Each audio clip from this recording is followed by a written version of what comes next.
अब मैंने अपने हाउ टू गेट रिच वाले सेशन में बात करी थी मोबाइल रिपेयर की। एक नजरिया देखने का, मोबाइल रिपेयर ये भी कोई काम है? इसमें क्या पढ़ा है? तो कहां पढ़ा है ये बताओ ना। आप कहते हो इसमें नहीं पढ़ा है, तो किस बिजनेस में पढ़ा है? एक बिजनेस बताओ मुझे। किसी भी बिजनेस में, किसी भी करियर में, इसको ध्यान से समझना, कुछ पढ़ा नहीं होता है। आप समझ गए?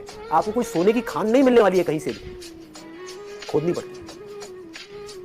किसी करियर में कुछ पढ़ा नहीं है, हमारे ऊपर है उस करियर को हम किस लेवल तक ले जा सकते हैं। कबाड़ी का भी काम है ना, तो आपको करोड़पति कबाड़ी भी मिल जाएंगे अगर ढूंढोगे तो, अरबोपति भी मिल जाएंगे। आप समझ गए? तो ये नजर है। देखिए जो एंटरप्रेन्योर्स होते हैं या लाइफ में कुछ बड़ा कर जाते हैं, उनकी नजर औरों से अलग होती है, बिल्कुल अलग होती है। और लोग क्या होते हैं, वो यही सोचते रहते हैं कि कहीं कुछ बड़ा आएगा तब मैं कुछ बड़ा कर पाऊंगा। वो ये नहीं समझ पाते हर बड़े की शुरुआत छोटे से होती है। टाइम तो लगेगा ही। हाँ, अब वो पेशेंस कैसे रहेगा?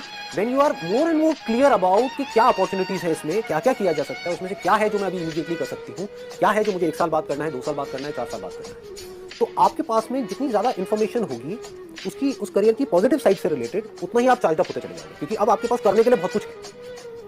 एक तो है आप एक काम कर रहे हो और आपके पास में करने के लिए कुछ है ही नहीं, बस वही है जो सिलेबस है। तो आप एक रेस में भाग रहे हो। एक नॉर्मल लाइफ आपको मिलने वाली है, उससे ज्यादा कुछ भी एक्सपेक्ट मत करना।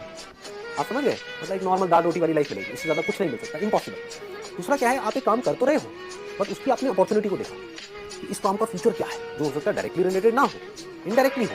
क्या उस तरह से मैं अपने आप को तैयार कर सकती हूँ, कर सकता हूँ? जैसे ही माइंड ऐसे चलने लग जाता है, आप चार्ज अप हो जाते हैं। अब आपके पास में करने के लिए बहुत कुछ है। जब करने के लिए बहुत कुछ है तो आप चार्ज अप हो। जब करने के लिए कुछ